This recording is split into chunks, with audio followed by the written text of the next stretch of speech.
नमस्कार दोस्तों। बहुत सारी चीज़ें हमारे आसपास ऐसी होती हैं विचित्र, जिन पर सरसरी तौर पे हमारा ध्यान नहीं जाता, लेकिन हमारा समाज किस तरह से कंपार्टमेंटलाइजेशन अर्थात टुकड़ों टुकड़ों में बटा हुआ है, अलग अलग क्षेत्रों में बटा हुआ है, इसका थोड़ा सा अगर हिसाब किताब लगाने बैठ जाएंगे तो हमारी अपनी जो इंद्रियां हैं वो जवाब दे जाएंगे कि ये तो बड़ा पेचीदा मामला है। और सबसे बड़ी बात यह है कि ये हज़ारों वर्षों से, हो सकता है लाखों वर्षों भी हों, क्योंकि ये पता नहीं चला सृष्टि कब शुरू हुई थी, अभी तक तय तय नहीं हो पाया। तो हज़ारों वर्षों से, तो आप मान लीजिए कि हज़ारों वर्षों से हम लोग विसंगतियों को, कंट्राडिक्शंस को जीते रहे हैं लगातार। और इसी संदर्भ में मित्रों, मैं एक क्षेत्र का आपसे जिक्र आज करना चाहूँगा, जो बनारस पिछले 3-4 दिन लगातार मीडिया में भी और आपके जहन में भी छाया रहा। उस बनारस की कुछ एक विशेषताएं हैं जो थोड़ा सा हमारे स्पष्ट हमसे न हमारे सामने नहीं आ पाई, लेकिन उनका उल्लेख करना बड़ा ज़रूरी है। और वो भी मैं समझता हूँ क्योंकि वो ज़िंदगी से जुड़ी हुई हैं, सामाजिक ज़िंदगी से जुड़ी हुई हैं, इसलिए उनका जिक्र करना बेहद ज़रूरी है। काशी विश्वनाथ के हमने बाबा के गुण गाए, निश्चित है, लेकिन इसी बनारस में जो गोस्वामी तुलसीदास की भी कर्म भूमि थी, उनकी लेखन भूमि भी थी, कबीर का भी वहाँ पर रिश्ता जोड़ा गया, जुड़ा।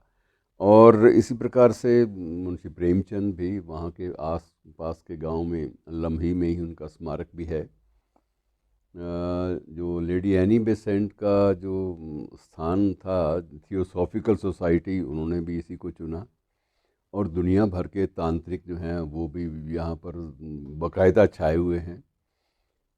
अब इस तंत्र की दुनिया में और इस कंट्राडिक्शन, विरोधाभासों की दुनिया में बनारस में एक मोहल्ला ऐसा भी जिसका जिक्र आज बड़ा ज़रूरी लगता है और वो मोहल्ला है बनारस का पिशाच मोचन मोहल्ला। पहली बात तो यह है कि पिशाच क्या है, इस बारे में अब ज़्यादा जो नई पीढ़ी है या युवा पीढ़ी है उनको भी ज़्यादा जानकारी नहीं है भी तो वो समझते हैं कि ये फजूल के टोटके हैं, इनमें कुछ नहीं पड़ा।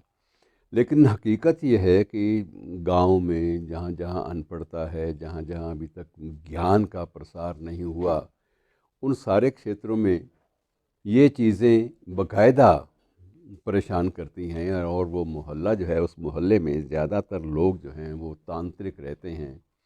और उन तांत्रिकों का ये कहना है कि दुनिया की हर बीमारी का इलाज उनके पास है। चाहे आप कोई बीमारी, आप स्किज़ोफ्रेनिया ले आइए, आप उसमें कैंसर ले आइए, जो भी बड़ी से बड़ी बीमारी है उसका इलाज उनके पास है।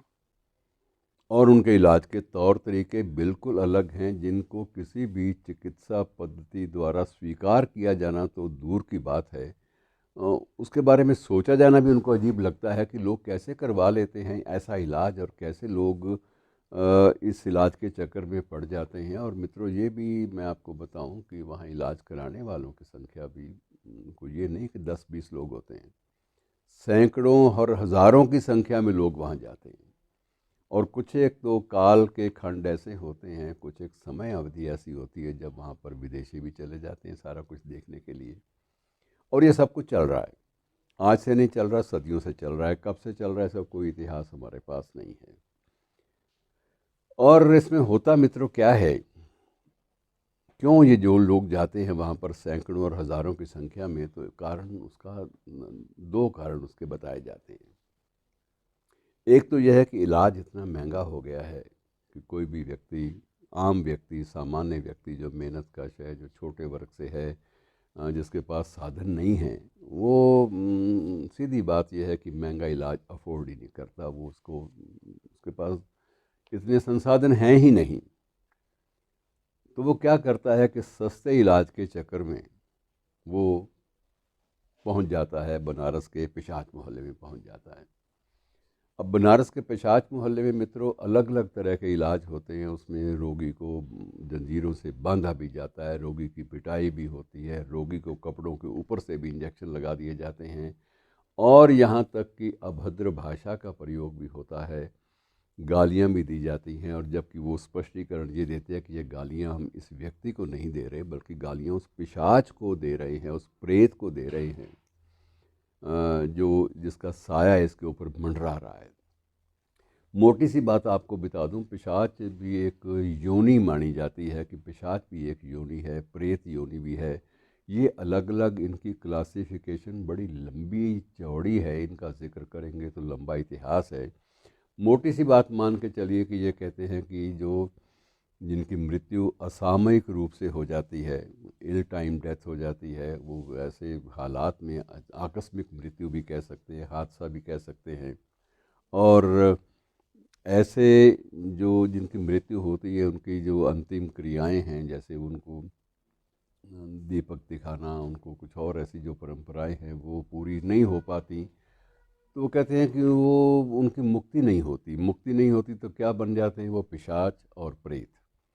पिशाच और प्रेत क्या है, इनके बारे में कोई निश्चित रूप से स्वरूप नहीं है, लेकिन सबके बयान अलग अलग है। कि एक सफ़ेद वस्त्रों में कोई जिन नज़र आता है, किसी को वो एक भयावह दांतों वाला कोई प्रेत नज़र आता है, और ये कहा जाता है कि ये प्रेत, ये पिशाच, इनका साया जो है वो किसी भी परिवार के व्यक्ति के ऊपर पड़ जाता है और वो उसको इस्तेमाल करते हैं। कई बार ये भी होता है कि कुछ व्यक्ति अगर वो अलग किस्म का बर्ताव करते हैं, तो लोग कहते हैं ये बर्ताव ये व्यक्ति तो नहीं कर रहा, ये इनसे पिशाच करवा रहा है। और पिशाच और प्रेत जो है, ये सात्विक भोजन भी नहीं करते। ऐसा नहीं होता कि ये सात्विक तरीके से, तौर तरीके से भोजन करेंगे, या जो आपने कंदमूल ला के दे दिया वो लेंगे। उसमें वो जो तामसिक भोजन है उसकी तरफ ही उनका ध्यान जाएगा। वो दारू भी पिएंगे, वो मदिरा, मांस, इन सब चीज़ों का सेवन भी करेंगे। और कई स्थानों पर तो ये भी है कि ये जो अघोरी साधु होते हैं, अघोरी साधुओं के बारे में बहुत पहले आपसे थोड़ी बहुत बातचीत हुई सी, लेकिन वो एक बड़ा विस्तृत विषय है, उस बारे में फिर बात करेंगे। फ़िलहाल ये है कि ये लोग जो अघोरी साधु होते हैं, ये अपने भस्मीभूतस्य देहस्य, अपने सारे शरीर के ऊपर भस्म रमाए हुए वहाँ पर बैठे होते हैं। और ये अपने हाथ में, किसी के हाथ में कमंडल है, किसी के हाथ में चिमटा है, किसी के हाथ में कुछ और है।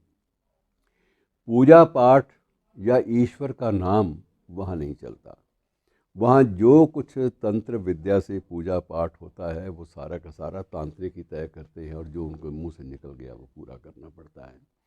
और इसमें कई बार ये भी घटनाएं भी आई हैं कि कई बार जो जिस पर पिशाच की बुरी नज़र है या प्रेत की छाया है, तो उससे गलत काम भी करवाए जाते हैं। और उन गलत कामों में मित्रों बहुत सारी परंपराओं का और बहुत सारी जो सामान्य, जो सभ्य तौर तरीके ज़िंदगी के होते हैं, उनका उल्लंघन भी किया जाता है। और ये चल रहा है। इनके ऊपर कोई भी विधि विधान, पुलिस का डंडा, आईपीसी लागू नहीं होती। पहली बात तो यह है कि लागू करने वाले जो हैं वो भी डरते हैं इस बात से कि अगर हमारे ऊपर ये प्रेत छाया कहीं आ गई तो हम क्या करेंगे।